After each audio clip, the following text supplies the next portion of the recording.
I just want to take a moment to introduce you to the space that we're in and the program that operates in this space.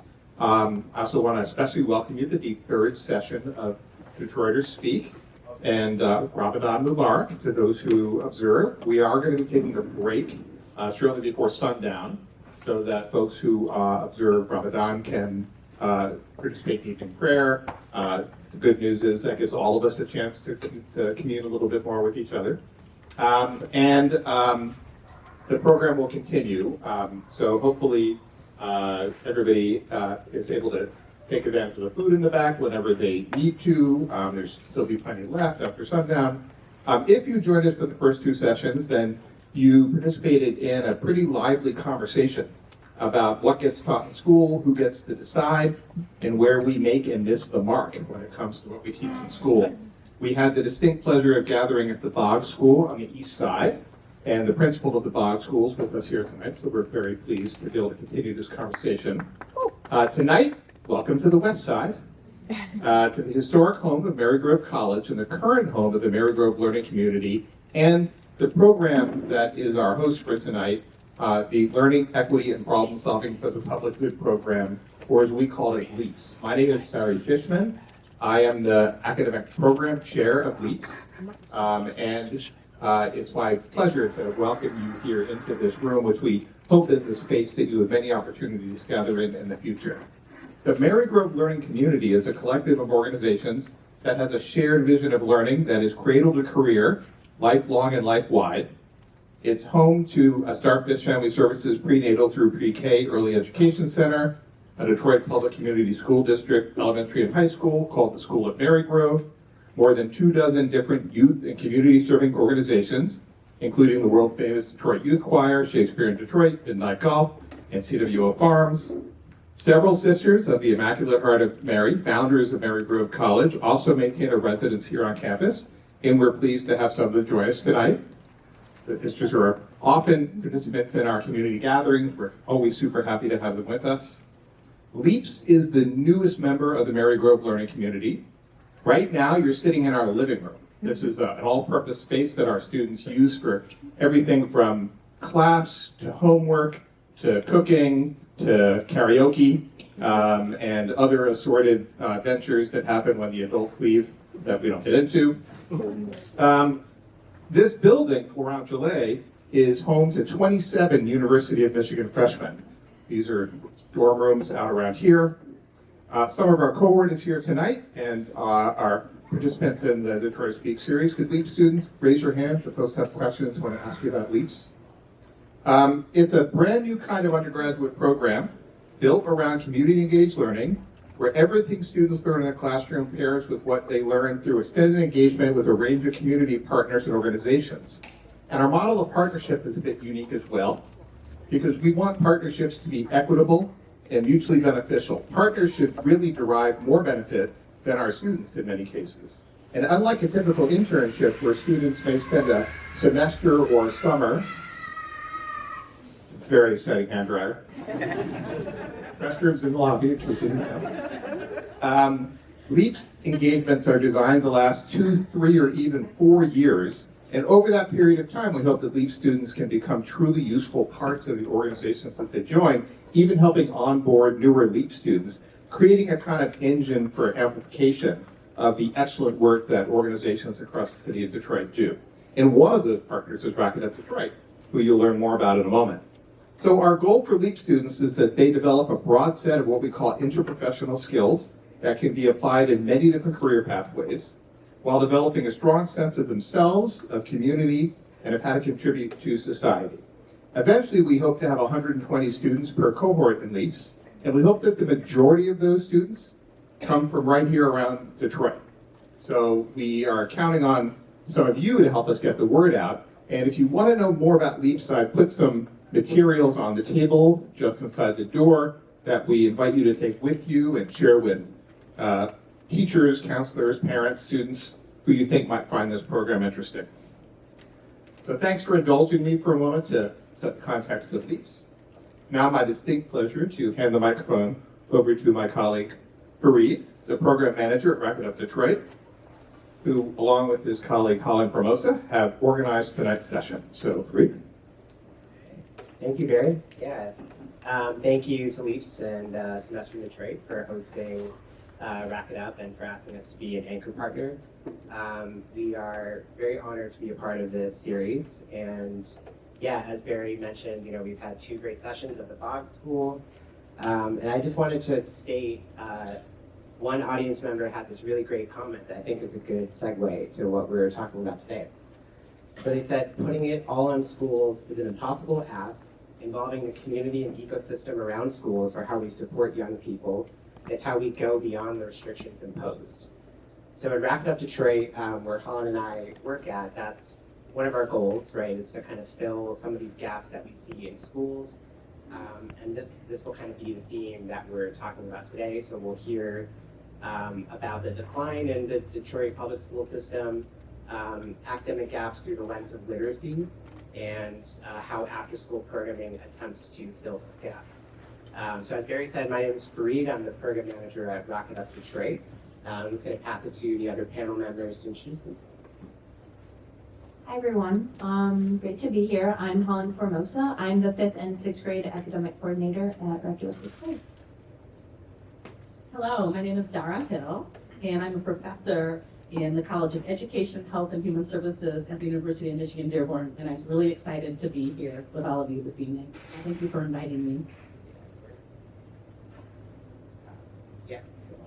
Yeah, we also have Yolanda, who's on Zoom. There we go. And she not here. you can't hear. Oh, yeah. How about now? Probably can hear now. Okay. I'm so sorry. My fault. You want to introduce yourself, Yolanda, briefly? I think you're muted now, though. Dang, we still have problems with mute and unmute in 2025. Hi everyone, my name is Yolanda Scarborough. I am here representing the Youth Development Resource Center. Thank you for having me today. All right, thank you, Yolanda. So I'm not going to mute this. Hopefully it doesn't create problems with my microphone. Right. This slide deck.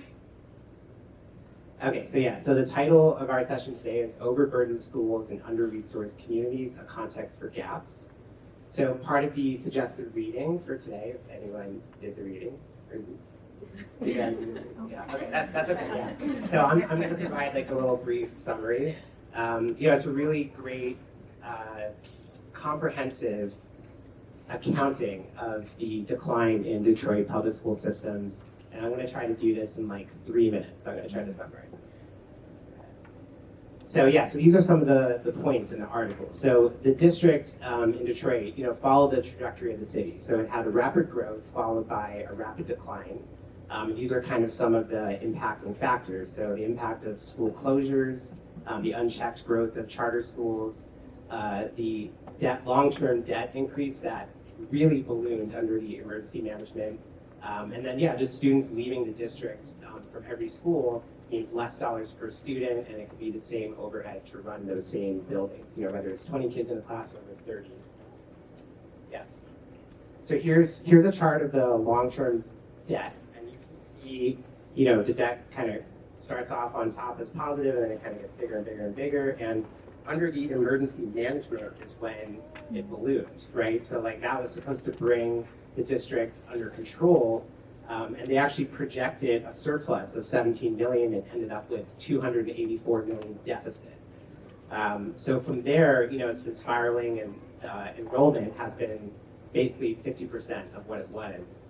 And if we're all kind of familiar with how charter schools are managed, they don't have the same oversight, right? So they don't have to, adhere to the same standards. Teachers are not certified, and it's based off of each school's own charter, how well it actually goes. And then simultaneous, we also have school of choice. That's happening between 1996 and 1999. So we had 2 public acts passed where students in Detroit can attend districts outside of the one they reside.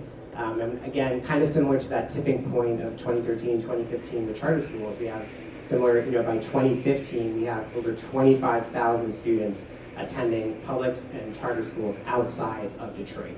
So we see the students getting funneled to charter schools, and then also students ending up in districts outside of Detroit, right? All leading to the decline of funding for Detroit public schools.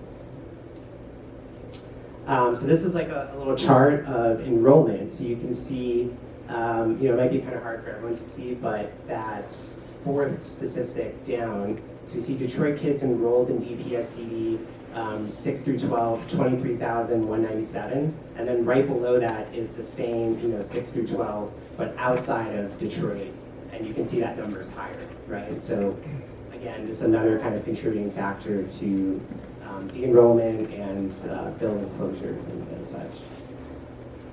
Yeah, and that's my little summary of the article. So this kind of tells us how we got here and kind of sets up conditions ripe for academic gaps. And so I'm going to pass it to Dara, who's going to talk about academic gaps through the lens of literacy. Okay, thank you.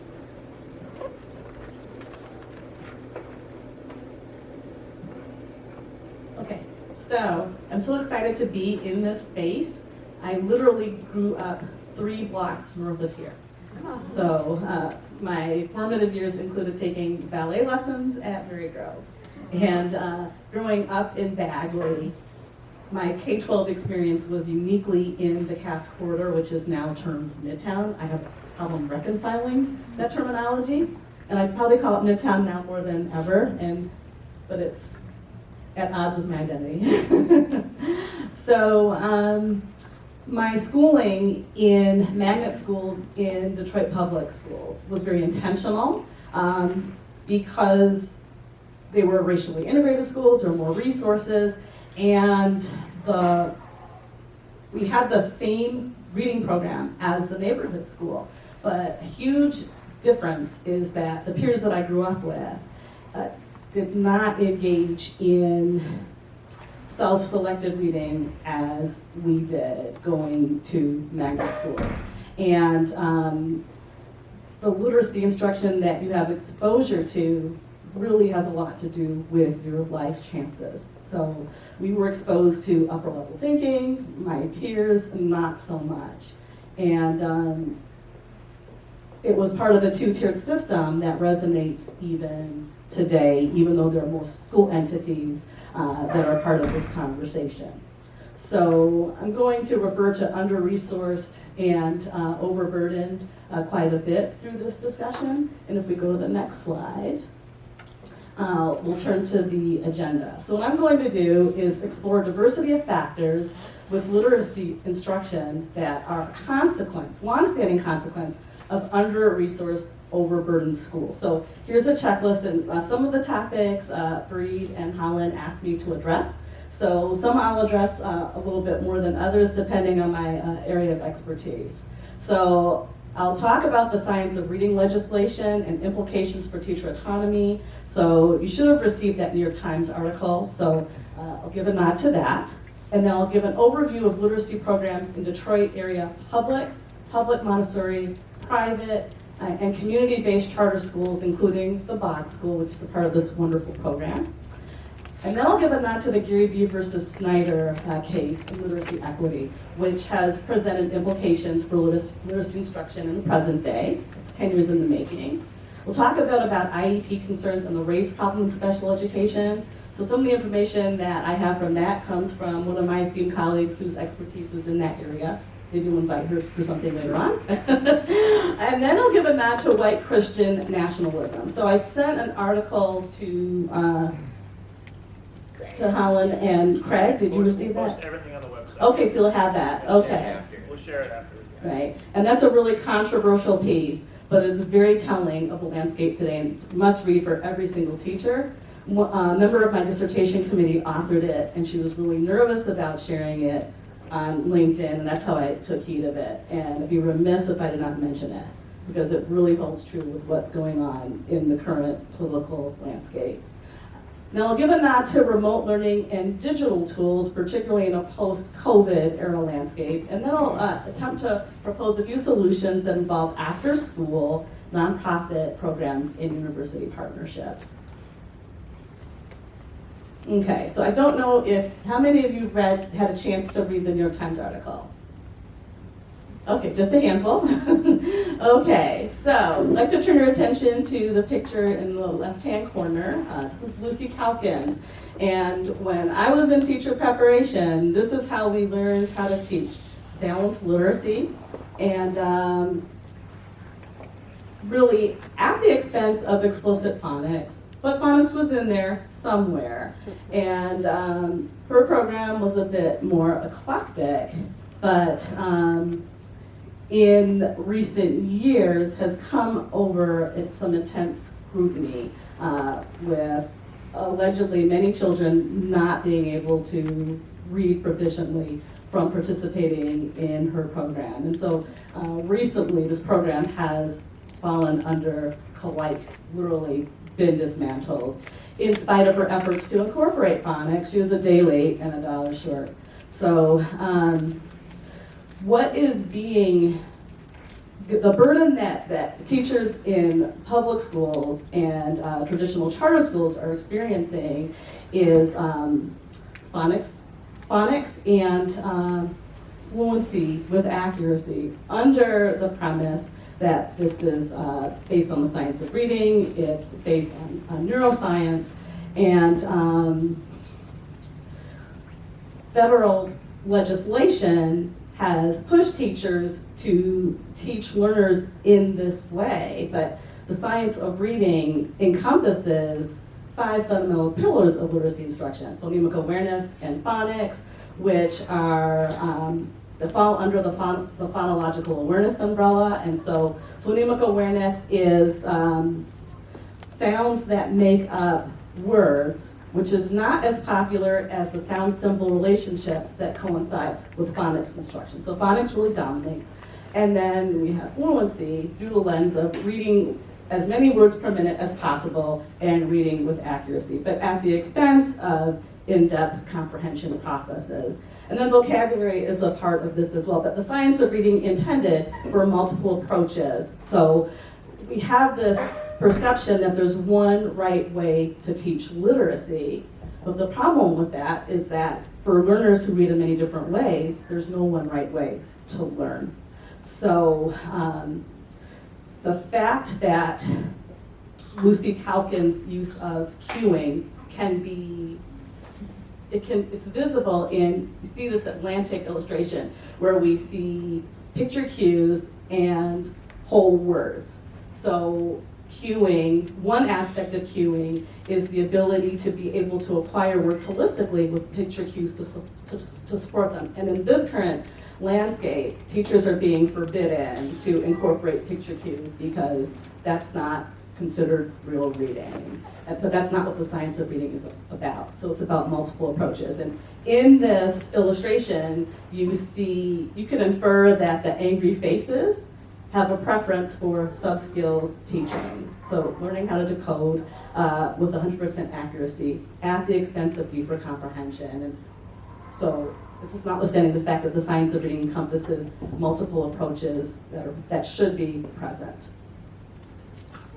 Yeah, did you have a question? Oh, a break time? Yeah. Okay. Yeah, so if anyone is fasting, this is the time to break your fast. So we put out some dates in the back, and there's a prayer room that way. Mahmoud will lead the way. Yeah, Mahmoud can usher anyone. Does anyone else? No.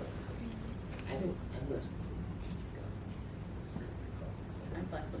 Yeah, we'll keep going. Okay. Okay, are you sure? Yeah.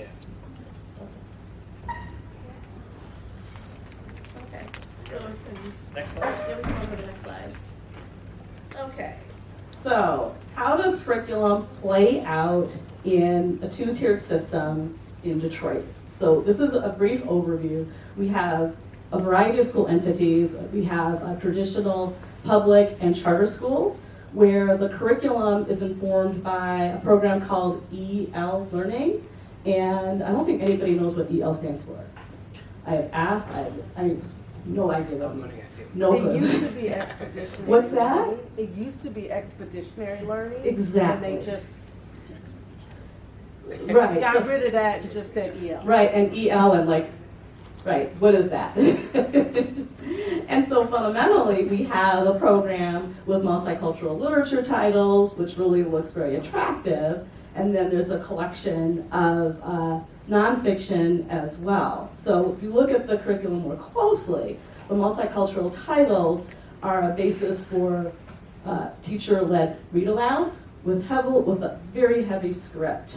And so it's possible for a script to take the love out of a book like The Snowy Day, for example. Like, I observed a very scripted read-aloud that focused on plot elements, and it must be wintertime in the city because you see snow, you see buildings. Very rigid, very, very strict, and kids sitting in their respective lettered spaces, not to move, but really following the rules. And when there's so much emphasis placed on following a script, that leaves very little time for independent reading, books where kids can read and explore their identities and themselves freely. Then we have community-based charter schools, including the Box School, and public Montessori's, where there's more flexibility with literature-based instructional practices. And this is a place where kids can explore their voices, their families, their communities through literature. So I'm a private school parent, and very similar. Lots of time for individualized reading and a literature-based program. Now, my daughter, her exposure to reading foundational skills was through Words Their Way. So a lot of emphasis on word families and phonics categories, and she thrived in that space. But they switched to Foundations, which is more explicit teaching of phonics. And so for my son Hugh, who struggles with phonics but is a proficient reader, he experienced a lot of struggles with a harder program.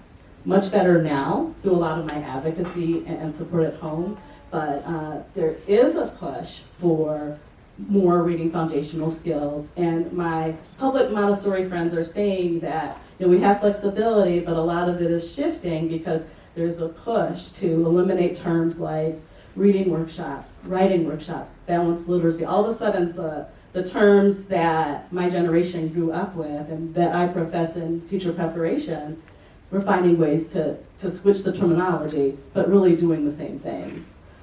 So this two-tiered system is really a reminder. It's almost like a repeated history of just what I experienced as a student. And the 1995 marker is when I actually started my teaching career. Just kind of funny, yeah.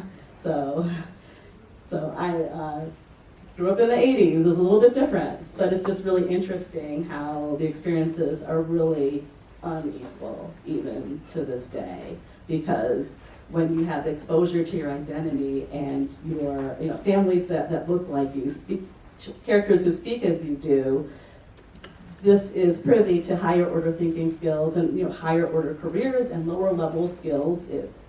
We get the idea. Okay, so we'll go on to the next slide. So about 10 years ago, depending on how old you are, you may or may not be familiar with national headlines with the deplorable conditions in many of the DPS-CD schools. There's been a long-standing problem as well with lack of certified teachers, so a major teacher shortage, and then also a lack of overall literacy resources. So what does this mean for a child's sense of self-actualization when your schools are in a condition that suggests that you're not good enough to have the best possible resources and materials, and you're a population that is the most vulnerable for not being a high-achieving reader? And so the outcome of that case was 7 families sued in the endeavor of we just want literacy equity. We want the right to read. So $94 million was awarded to the district, and I talked to one of my teacher friends who teaches at Chrysler Elementary, and so this was like literally Saturday night.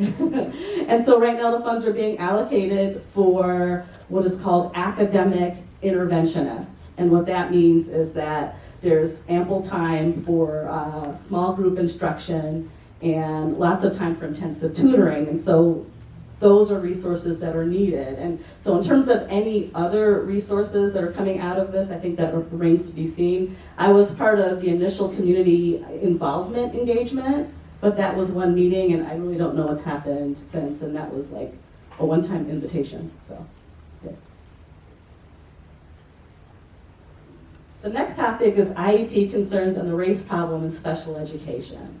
So there are long-standing issues, but what I do want to address is this idea that an individualized education plan is successful when there's an effective co-teaching partnership between highly qualified practitioners and special education faculty. Now, I mentioned previously that long-standing consequences of a lack of certified teachers with a teacher shortage is really problematic, and there's a ripple effect because you can't have a strong co-teaching partnership if you don't have enough certified teachers. We also know that IEPs are successful with a proper diagnosis. Now, a diagnosis is what's needed in order to receive accommodations within the least restrictive environment, but there's a timing issue here. And so if you have a teacher in an overcrowded classroom who is not certified, it makes it very difficult to identify students who need support and who need accommodations. And then on the parent end, the parent needs to know that they have rights and that it's their space to advocate and write a letter to the special education team to request an evaluation. On the flip side, there may be parents who are in denial of a child requiring any additional assistance. Like, this is not in my family, I'm just not accepting it. And I've seen it even in my own family. And it takes a lot to arrive at that level of acceptance.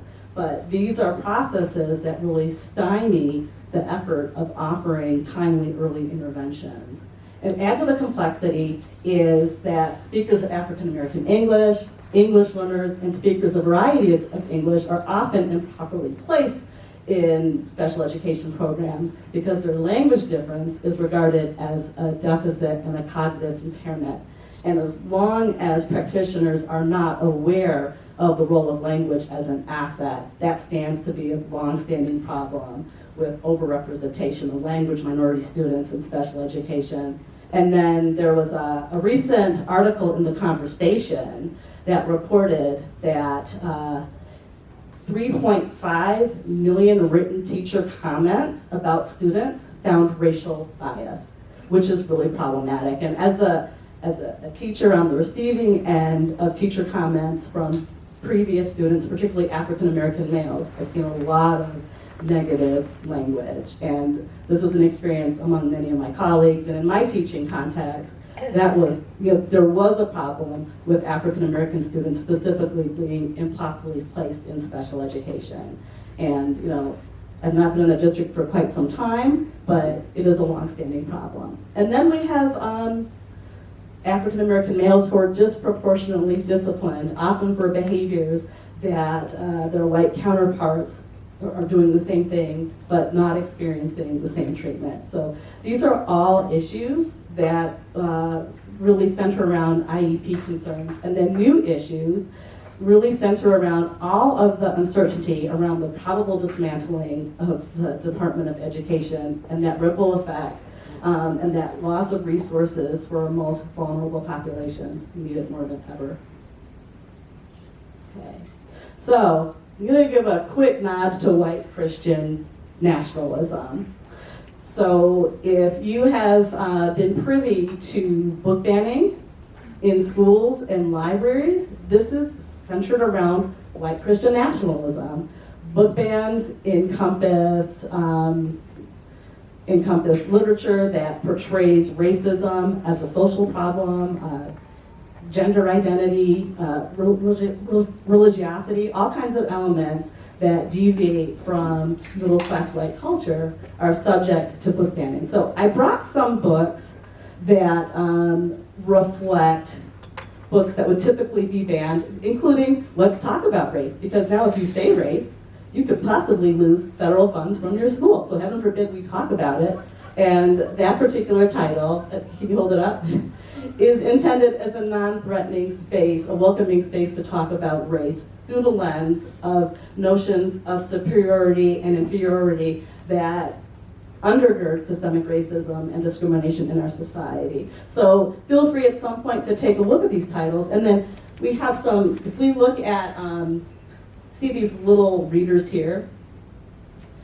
So these are readers that are used as a source of reading instruction in traditional charter and public schools. So if you take a moment and just look at the titles that are here, these are some of my absolute favorites, and you measure them against these readers. Think about what you would prefer to read as a grown-up and what kids would like to read. And I bet you they wouldn't pick that. You know, I mean, come on, right? You definitely take it. And this is what white Christian nationalism is all about, unfortunately. I didn't plan to have that little comment, but it seemed fitting. Okay, so we can move, a couple more minutes. Okay, so remote learning. We're all familiar with the digital divide that happened in DPSCD, and it took a major grant and investment to get devices in the hands of learners across the city. And it's great that everybody had a device, but these devices are super crazy addictive, and too much immersion with technology can really be problematic. So longstanding issues include reading real books. So while ebooks have been a great equalizer, like you could find just about any book on the web, but there's no substitute for turning pages and interacting with print. And in fact, in the elite school that my children attend, the preschoolers do not have book handling concepts. They rip the pages when they turn them.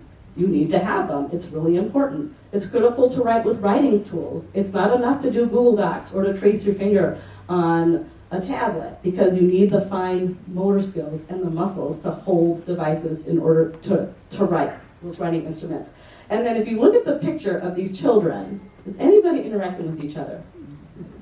They don't need to, because their frontal cortex is not fully developed, or they're into that screen, and that blue light is just eating away, right?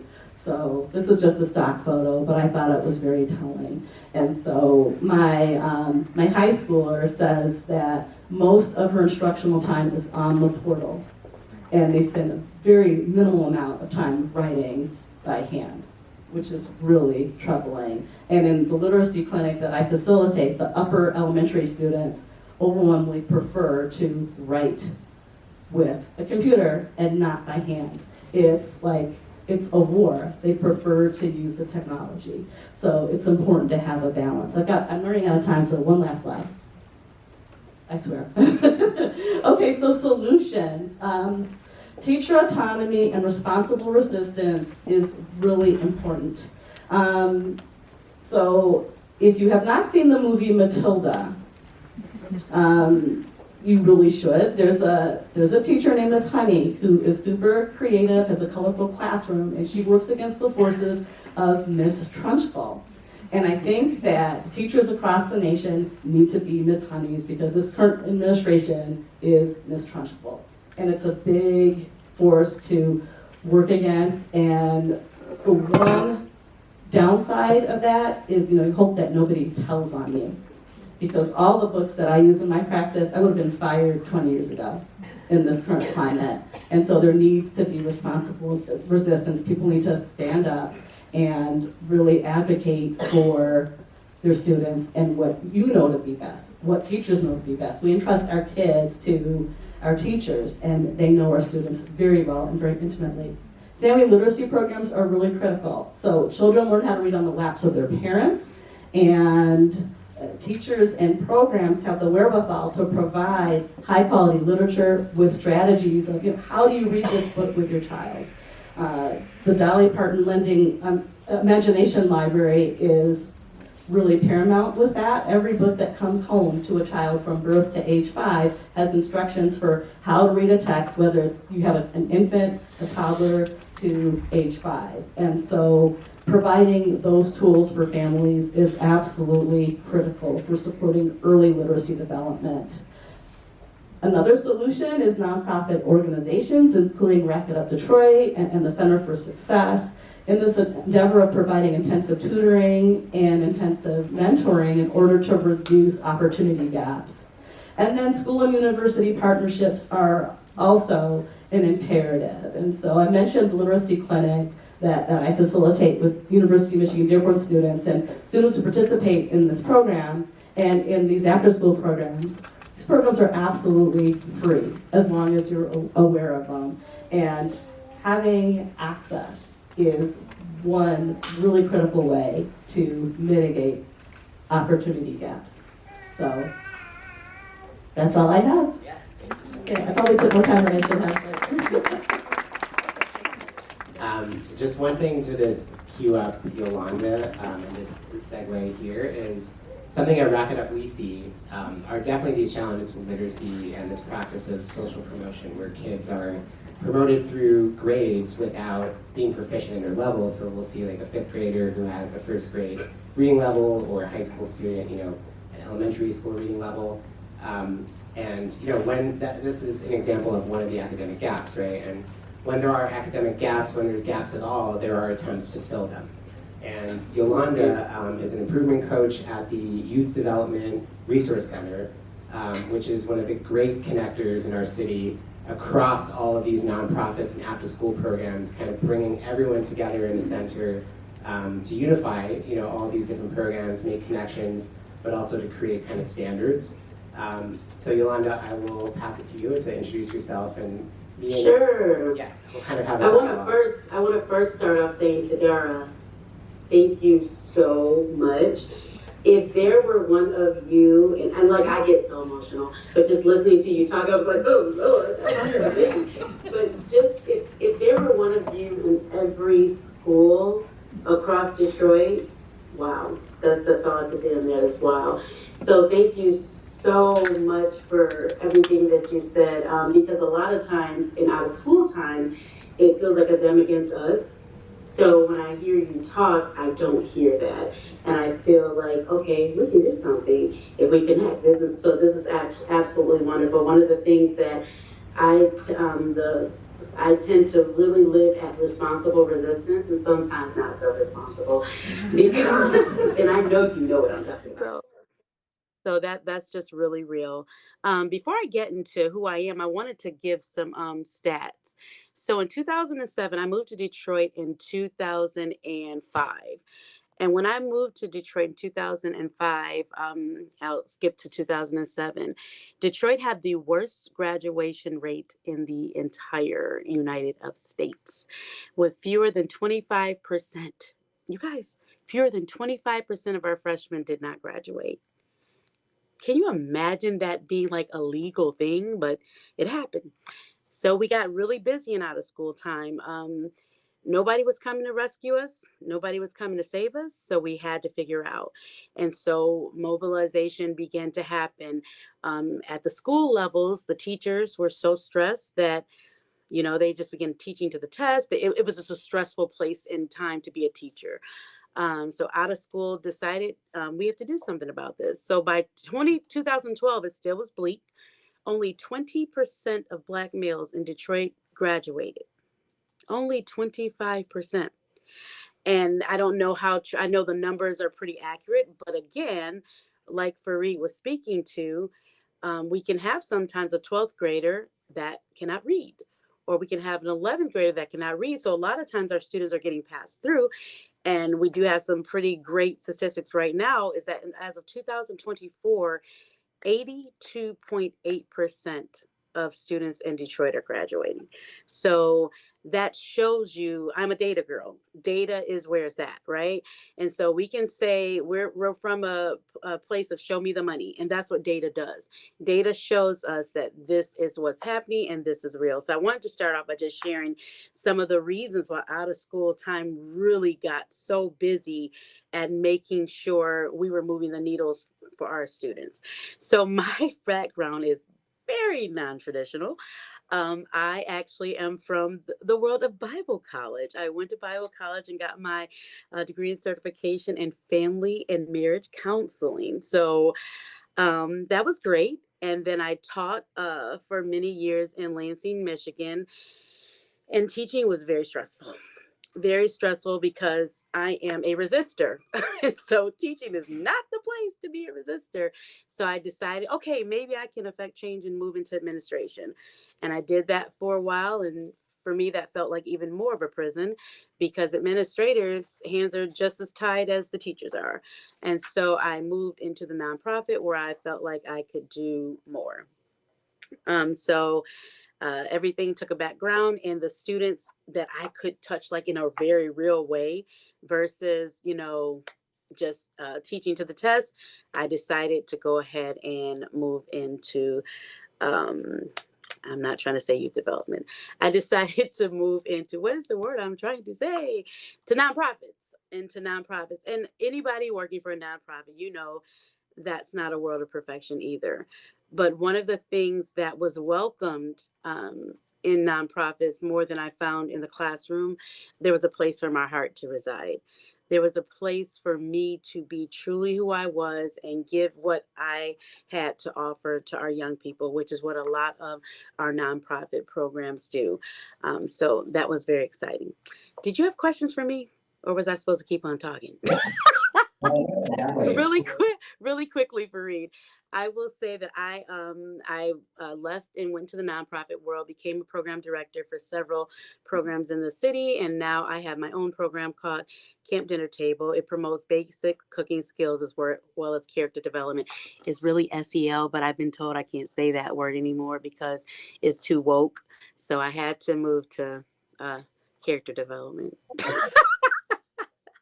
Yeah, and you'll be at Racquet on Saturday doing nutrition. Right. I'm excited.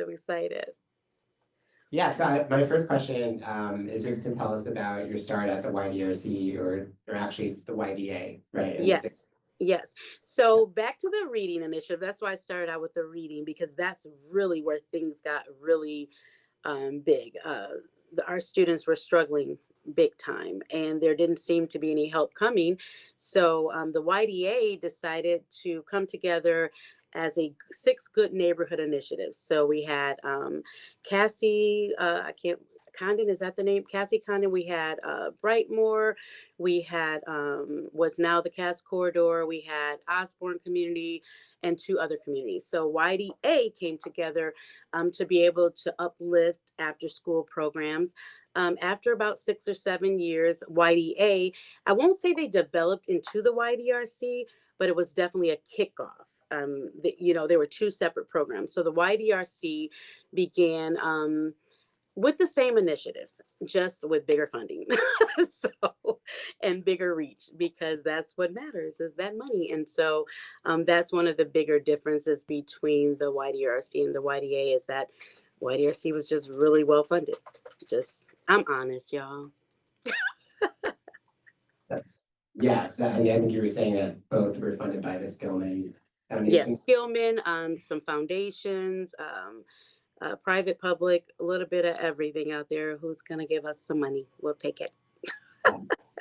And in Michigan, it's sort of unique because there's a lot of these foundations have started in Michigan, right? So we have like Kresge, we have Yes, we have Skillman, we have the Mod Foundation, et cetera, lots of these, right? Mm-hmm. So like is something like the YDRC that brings youth development programs up together and has these standards, is that unique to Detroit? Does that exist in other cities? They're called intermediaries in other cities, and it's not that it's unique to Detroit. It's that Detroit has to fight a lot harder for things that other people get to have just because. Let's just be honest. The fact that we're a city of Black and brown people, and that's the majority, even though Detroit is growing, it's doing better, it's doing well, we still have the stigma that it's a brown city.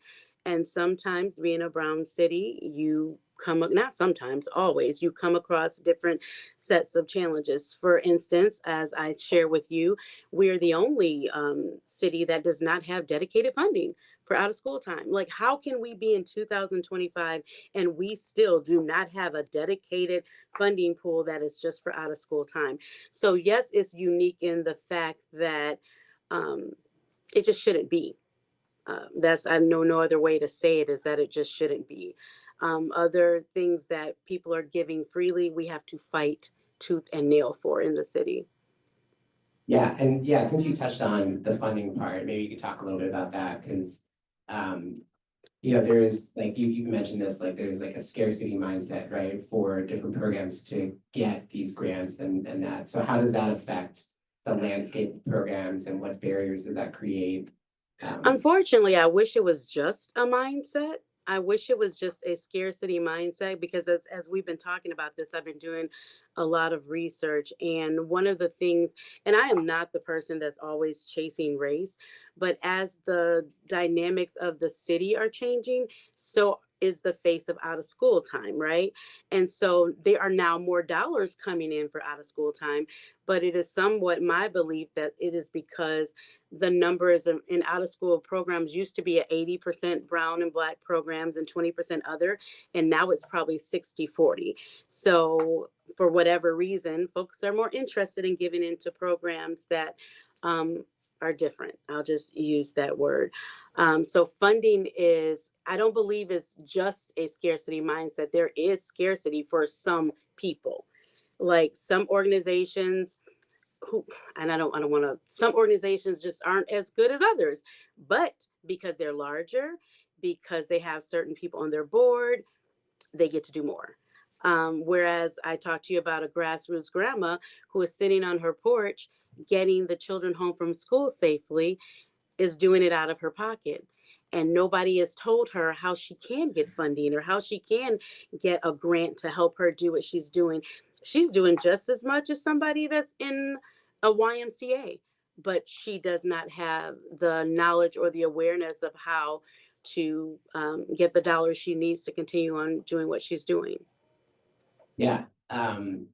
Yeah, and that you were kind of saying that, like, just to even rewind for a second, like what is the historical landscape of OST programs in Detroit, right? So I think you were saying they started off as grassroots, and that definitely continues, but Right. And this is the thing, because it's also great because many of the grassroots grew into bigger, better programs. So if we talk about Developing Kids, they were a grassroots program that began to use a lot of the trainings that the YDRC offered and other free training opportunities in the city, because free is a great word in Detroit. They got to use some of those free training opportunities, and they became bigger, better programs. The problem is not that we don't have grassroots anymore. The problem is we are now funneling those same dollars into people who are just bigger, right? How do we go back and get the grassroots folks? How do we go back and, because they're still here, they're still out there, they're still doing the work, but the awareness, they just don't have it. So that's something I would love. I actually talked to our new executive director. Her name is Poonam Bora. I just talked to her on last week, and I said, if one of my wishes, if I could have any job within YDRC, would be a neighborhood advocate. I would love to go find where our grassroots programs are. I would love to go find those programs that are happening in people's homes and in smaller institutions. I would love to go find them and get them signed up to be able to get some of this free training that could help them come out of being just a grassroots organization. Yeah. And okay, so I know the YDRC also has like kind of creating standards, right, for out of school programs, and that you provide training, right, for programs to kind of get up to speed, and that's similar to what we're talking about with funding, with like that barrier of grant writing or kind of getting these awards, right, from these foundations that kind of determine who are winning these grants and such. Yeah, to speak a little bit about that, about the standards and like how. Okay. So As until 2003 came, we really didn't have standards, right? It was just every man for himself. So in 2003, the Michigan State Board of Education adapted the first edition of the model standards for out of school time programs. So it used to be just like, yay, you did great. Now, no, we have to follow these standards. We have to make sure there's quality. We have to make sure there's consistency. And YDRC is one of the many programs that kind of grabbed onto that and said, you know what, let's take it a little bit further. And so we work with YCERT to come together to present the YPQA program. That's the Youth Program Quality Assessments. And these are best practices for out of school time. Again, if you don't know about the YDRC, if you don't know about how to find us, it still leaves you behind the 8 ball, which is often a time in education in Detroit, which is often a time in out of school time, where there is always a group of people who are not in the know, right? Detroit's very much who you know, right? We'll get you help if we know you. What about the people who are not in the know? What about the families who are not in the know? So the standards are there to help you, but they're also a barrier anytime you start talking CQI and quality, right? What does that mean? That means there's going to have to be some data. Well, if you're grassroots, who's going to give you the hand up to be able to do and institute some of this data that you need to take, right? Who's going to bring you to the YPQA so that you can get this training that you need? So being able to access is still a very big problem in Detroit. Okay, so this question of access and how standards are created in out of school time as well as in school time, we talked about that a lot. Our first couple of sessions with the Bog School. How does this how can we connect this gap between, okay, there's standards for out of school time, in school time, with what relationships with schools, what this. Well, again, if we had 100 Daras in every school, that would be a solution right there. Because there are Daras there, but they're afraid to speak out. They're afraid for losing their job. They're afraid to say the things that need to be said. And one of the things I love about one of the questions you had, and this is kind of a piece of the way you're saying it, but I'm going to pivot to that question. You asked about programs that are in school versus out of school. So programs that are in school, we have a more symbiotic relationship if we're in the school, right? The teachers are loving us. They can see the data. They know that we're helping the students. The parents are advocating for us because we're in the school. But a lot of times when we're in the out of school times, it very much feels like them against us. It even feels like sometimes we're in the way of the school, right? There's so much going on after school. They have their own sports team. They have their own volleyball. They even sometimes have their own after school programs. So sometimes out of school time programs are made to feel like we're kind of in the way. So it is definitely a different feeling when you are working in the school, even with the same program. Even if I have an out of school time experience with Camp Dinner Table, it's very different from being in the school during the day. In the day, I'm made to feel part of. In the day, I'm made to feel part of the system. Why can't we have that same type of relationship for the out of school time? It has to happen, especially when we're talking about IEPs. I do understand that sometimes you can't share all the information, but I also need to know what's happening with little Johnny after school. I need to know why he is nonverbal. I need to know why he is acting this certain way, so we don't go right to punishment. We can instead go to accommodations. But if we're not connecting with each other and having conversations with each other, then it's just another way to fail that student. What's something that could move us in that direction of having a more, in your opinion, symbiotic? Well, first of all, I think data is everything, right? So start to say, like, we have a lot of programs that say we will raise your graduation rate after 3 years of us being it. Prove it. Show that that's actually happening. If you don't just say it, but do it. Also, too, the parents buy in. The parents are getting something a lot of times for free. I heard Dara say that. We're getting most of the out-of-time programs are free programs. Well, if you're getting this free resource, maybe they need to fill out a survey. Maybe they need to speak. The parents are a big voice here. A lot of times we push the parent to the side, but no, they're a big part of this process. And a lot of times there's, especially when it comes to chronic absenteeism, we judge chronic absenteeism so hard before we find out why is this child absent. I was a child that was chronically absent. Well, guess what? My mother had sickle cell anemia.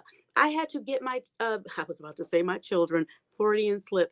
I had to get my 5 siblings off to school every morning. I had to do their hair. Here I am trying to be class president. Here I'm trying to be an A+ student, and you don't even know that I'm at home taking care of my children.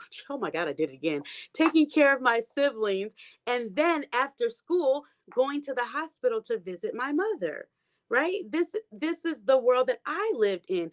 And a lot of these students are living similar existences. We don't know why they're chronically absent. We just would rather believe, oh, somebody's smoking weed at that house and can't get them up and get them to school. We believe all these narratives without first asking the parent. So I believe it is a wraparound, just like we talk about wraparound services, the teachers, the principal, the parents, the community. If my program is helping your school, tell somebody about it. Yeah, we see that at Racquet too often. You know, we'll have a student who has, their parents just had a baby and like they have to stay home to watch the baby, and then they're not at Racquet, not at school. Their grades go down, and everyone's wondering, why is that happening? You know, why is this happening? It's, there's not enough really awareness of that, right? That's happening. Right. And I want to shout UNI, Urban Neighborhood Initiatives, because they've had the CAIS program, chronic absenteeism program, for probably now the past 5 to 7 years, where they provide wraparound services and free after school programming for those students to be able to help them to stay in school. And not only do they provide, so this is where the problem comes in. When the school found out that I was the one at home while my mother was in the hospital, guess what? We ended up being carted off to foster homes, right? So now you've separated our family. Now you've divided us instead of helping us. And so UNI works really, really hard in their chronic absenteeism program to be able to help the families versus penalize them. Yeah, no, that's for sure. So just one last question, which, is related to Rack It Up. And, there's a lot of programs I've seen in Detroit that to me seem really unique that have a hook, right? So there's like Mosaic that uses theater, there's Inside Out that uses poetry, there's Detroit Horsepower that uses horses, there's Downtown Boxing Gym that has boxing. But we all have a similar goal. It's like this holistic development that is trying to reach students, through character, through community service, through academics, through literacy, through sports, through enrichment, SEL skills. In your experience, right? Like, what was the first program of this kind of idea coming to Detroit? And that's a good question.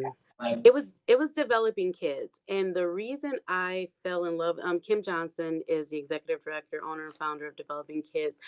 And I came from Lansing, which is a capital city who just did not have the same issues. Like when I came here as a Black woman, I experienced severe culture shock because I did not know what scarcity looked like. And I'm not saying scarcity, I'm calling Detroit Scare City because I had no clue, like, the differences between a Lansing and a Detroit. I had no clue.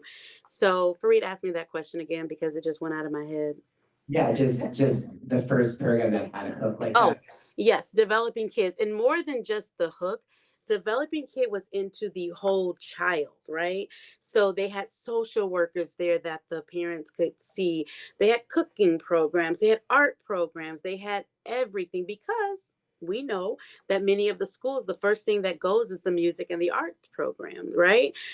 So Mosaic tapped into something that, wow, that was just unbelievable because I don't believe they would have grown to the level that they would have grown had we had music in school. Think about it. If you're thinking about a school that is well funded, or even like my children went to private school because of this, I won't defend why, but we had reasons to go to private school. And so my children went to private schools.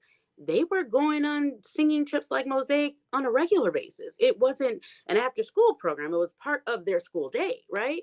And so Mosaic brought something to the city that really should have been brought in the classroom, but it's just not like that. Those arts and those the music classes, the creative writing classes, the poetry, all of those things were the first thing to go. So Inside Out said, "Hey, we got you. We got your poetry over here. Detroit Food Academy, we got your healthy cooking over here. Camp Dinner Table, we have your bringing your family back together to sit at the table. Developing Kids, we bring them all in. UNI, same thing. UNI has a very holistic approach to, I call it finding your spark, because some of these programs have literally helped students find their spark. Because I have a student named Brandon Johnson. He is becoming a very famous chef in the city of Detroit, but it started because he found his spark in an out of school time program, right? He loved it. And now, then he went on to be a culinary school, and now he's doing pop-ups all over the city. They're finding their sparks in these programs. So the wonderful thing is there's so many choices, right? There's so many niche programs that you can go. Rack It Up Detroit. What? Where? Wait, where are you going to find that somewhere else? Right? So one of the things that I love about the city of Detroit, when other people don't come to rescue us, we rescue ourselves. And so Detroit Horsepower, all these programs that you're seeing, oh, we don't have horses. Let me get some horses in our city. Let's show these students they can play racket up. They can do racquetball, because that's a very expensive sport. A lot of these things are so beyond them that without our programs, they couldn't even do. So I don't necessarily call them hooks. I actually call them just like gifts. I'm kind of glad we were behind the 8 ball in certain areas, because it pulled out the best. Like, we wanted to show our community, David Silver wanted to show them what the equestrian world did for him, right? Inside Out wanted to show them you can be a poet in your city, right? I mean, so there's so many programs in the city that said, we got you, young people. We got you. Parents, we have you. And then when you take a Dara and you put her, girl, I'm going to be advocating for you, because you need to be telling the story. Like, you need to be, I don't know, go talk to Poonam. She's the executive director of YDRC, and I feel like there's something there. I actually feel like it's the missing piece in out of school time, is to having that educator, that strong educator background there, that knows what reading does when it's not there, that knows, like, we can have all these graduation rates, but something's still wrong when my 7th grader can't read a recipe. Yeah, and just something you said when we spoke last, that you've seen kids that that go to school just for the OST programs, right? Because, Yep. As this stuff has been cut from school, it's like, what is the flavor left? Like, what is for the neurodivergent thinkers? Like, what are they finding in school? And I think it's even connected to what you were saying too, with like those reader books. Like, Yes. it's so dry and boring, and like, just what is left in my Yeah. school if we go down this direction where there's like no music, no arts, no boring books. When I was growing up, my mom used to try to ground me against 2 of my favorite places. That was church and school. And it is just like, I cannot, but like, I loved going to school. I loved greeting my teacher. Now, my daughter is a Montessori teacher at one of the only Montessori schools in the city, right?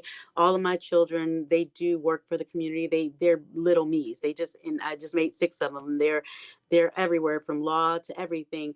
And this is because because like, even hearing you, Dara, today gave me so much hope. Sometimes you can get really depressed in the world we're in right now, but just hearing you let me know we're not as disconnected, right? There are people in education that care about the out of school time, that understand what that holistic approach to does for the child, that understands that students that are in these programs can increase their reading. They can increase. What does it look like if we actively come together to figure out how me teaching a child how to read I'm not into dibbles and all the different things that take place, but you are. So how could you help me to help them? Right? So I feel like before Fareed, I didn't understand the importance of Adara before this conversation. So it helps me to know to answer the question of how can we become more symbiotic like this, by having these kind of conversations, by having someone like her to be able to come in and help us.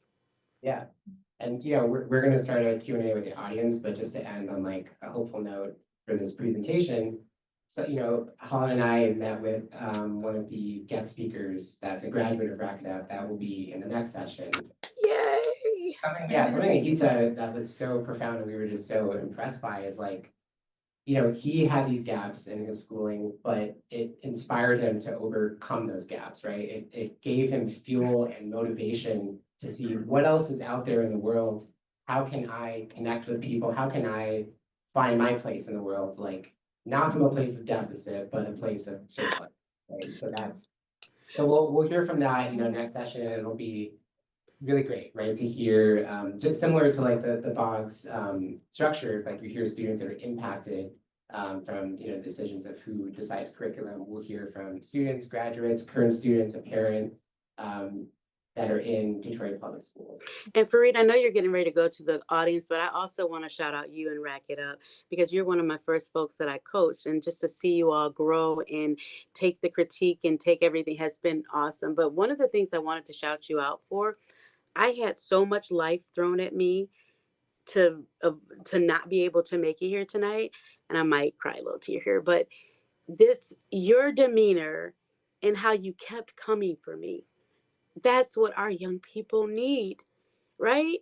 Because life happens. Like everything that could happen was happening. I couldn't get a train back home. I mean, it was just happening, and you didn't give up. Can you imagine the gift we can give to our young people just by not saying, okay, screw it then, I'll see you next time around? No, you made me feel special. You made me feel like, girl, you got this. And even though I was going through so much life, an emergency situation, you let me know I can do that. That's the real thing. This was a perfect example of what happens with our young people when they have a person that says, you got this, keep going. So I want to shout you guys out for that because, honey, I didn't even think I could do it. But when you said Zoom, I said, okay, Fareed, I could do this because life was life. And so thank you all so much. Well, thank you, Yolanda, for doing this in spite of all that. I hope I didn't know yes. So we want to turn this to the audience. Our time is cut short a little bit, but maybe we'll go over a little bit. Yeah. We started late, okay. So that's a big part of this course, taking, just creating a forum, open forum here. So for anyone on the panel, Yolanda, any questions? Earlier, during the presentation, talking about how students, with modern technology, iPads and computers, students are reading less, which I also noticed within my younger sister that's in high school. But I also noticed that with the age of modern technology, teachers are also giving students more work. And so I just want to know, is there a way, like, will we have to like kind of go back to like 3 years ago, where it's like more attainable work for students to write essays on paper, and read books, or will we have to figure out a balance between technology, writing papers online, and also writing papers by hand, whether that's through like journaling, reading responses, or I think as teachers, it's important to find authentic context for writing. So write a letter to your elder, to your grandparent. Won't be able to, email you back. Use digital tools to support your research at an expository text table as part of a unit. So it's finding ways. And so my son Hugh, for example, is an absolute voracious reader. He can read for hours. It's not normal at all. It's just not normal. I even have a blog about it, like his first year of literacy development. So it's always had this balance, and he's 8 next week, and he still reads actively. But he's a hesitant writer. And so he spent a good part of first grade writing a Pokemon Go ABC book. So for every Pokemon that you catch, you're gonna write, A is for whoever, P is for Pikachu. And he took it to heart, I can't do W because I can't find a Pokemon that begins with the letter W. So it's just finding ways to mix it up and to incorporate both, it is certainly possible. Like, there's even a documentary about like the evolution of dogs, and he like, oh, this is so exciting, I'm gonna write some facts that I learned from this, right? And so watching TV and taking notes and drawing pictures. So like, and this is just like from a family literacy lens, and why can't teachers do these kinds of things? So it is very possible. I would love to share Hugh's TED Talk with you. Like literally like an Ignite Talk, but like a TED Talk format. All the first graders, like the first research project. So they did digital research and they put this presentation together with a clicker and everything, you know, and like he just wrote a book about Arctic foxes for school and gave a presentation. And so mixing it up. I hope that helps. Yeah.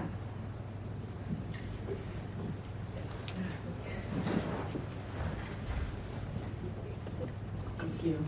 I'm really inspired by this conversation in that, so my husband hates the idea of buying a lawnmower because he's like, why does every household have a lawnmower? Why don't we all just chip in, buy one lawnmower, and we all share it, and then we're like saving money, saving storage, saving like all of this stuff. And it's making me think about out of school time and school time. Because one of the things that teachers are lamenting right now is a lack of time to plan, a lack of time to collaborate. And if we were not competing with out of school time, but there were organizations that were actually like, you come in on a Friday and do all of these like different programs. So teachers are like meeting together, and it's, you know, that's how you get to the 4-day work week for teachers. And then you still have kids getting what they need. And it's kind of like, why does everybody have a lawnmower? Like, why do we all have to do the same thing for kids? And so I've written down so many acronyms as a principal. I knew nothing about the urban neighborhood initiatives, and like we've been racking our brains about our chronic absentee problem, and like I guess I wonder your idea about a neighborhood liaison, Ms. Yolanda, to help understand where we have it, but that's also a deficit of schools and how schools are mandated to run, because we wanted grassroots grandmas too, to like be part of our school and to teach sewing and to teach crocheting and to teach, but the state doesn't recognize anyone who's not certified as worthy of instructional time. And so it has to be out of school time in order for kids to get that, or you have to have a certified teacher there, which defeats the purpose of that teacher having a break and able to plan with their colleagues. Like, the whole way we're doing this is wrong. And there are ways to collaborate and ways to like make this make sense. And this is really exciting and giving me lots of ideas as a school leader of how to partner with the community. You were just saying about the grandma sewing or whomever. I will have you know that most of these out of school time folks are highly degreed. I mean, very well. And not saying that that's important, but if you were to look into the background of many of our programs, they're highly skilled folks, right? So that's not even something that it should even be that big of a, then we complain about the charter schools that you don't have to be certified to work there, but we got to give somewhere, right? We have to have some kind of give. And I love the metaphor about the lawnmower, right? What does it look like? One of the things, Cass Tech is one of the biggest schools here. Guess what? When I was with Detroit Food Academy, we collaborated with their health department, with their health class, where she would teach the book and then I would come in and teach the food. So it is very possible to do. You just have to want to do something. And also too, we have to stop thinking of, how do I say this? We're antiquated in our thinking. We have to do it this way. We have to do it this way. We have to do it this way. The definition of insanity is doing the same thing over and over and expecting different results. So no, we don't have to keep doing it that way. Other questions, comments? We've got a couple. I don't know if you guys were planning on talking about this next time, but I was wondering if Racquet Up has any comments on your relationships with the schools that you work with, as well as the relationships with the families of the students that you work with. Thank you, Emily. And Emily was a former intern at Racquet Up. Through semester in Detroit. So that was something we were gonna talk about. We kind of like cut it a little short. But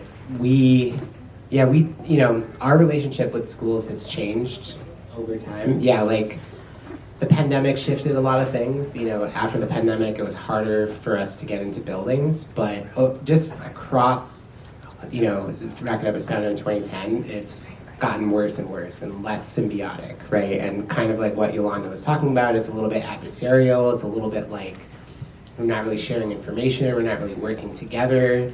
And even to like Julia's point too, there's a lot of like double the work going on. Like you said, like teachers feel that, we feel that too. It's like we're creating everything from scratch, from the ground up, and we're desperate to like talk to teachers and get their perspectives, and that's so valuable for us. So we should definitely connect.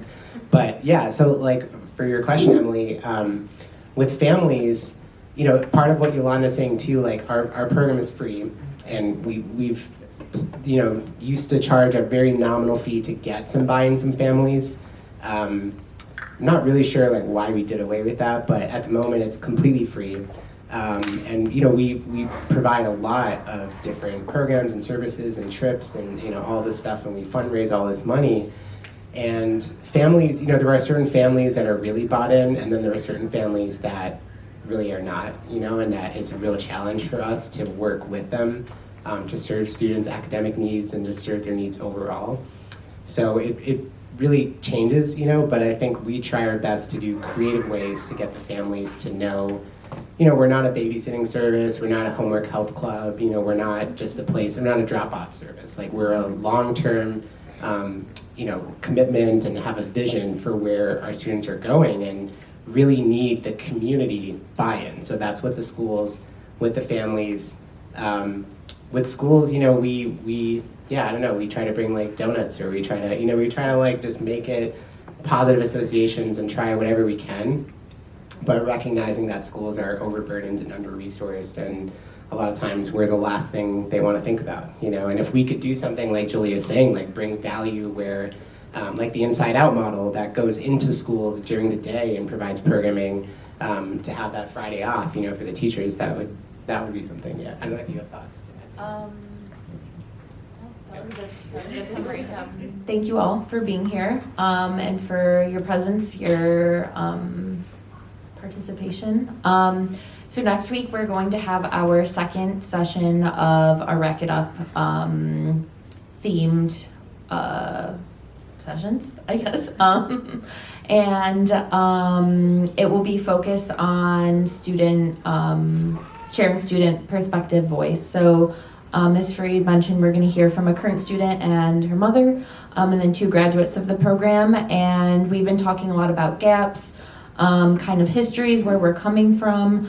So there will also be a portion of next week that will kind of call all of us to reflect back and think on maybe a moment in our, elementary through high school, and maybe even if, higher ed is something that is in our past or present. A moment of, what do I want to say? Reflection, essentially, of maybe there was a mentor or a program or, something that triggered you discovering a passion.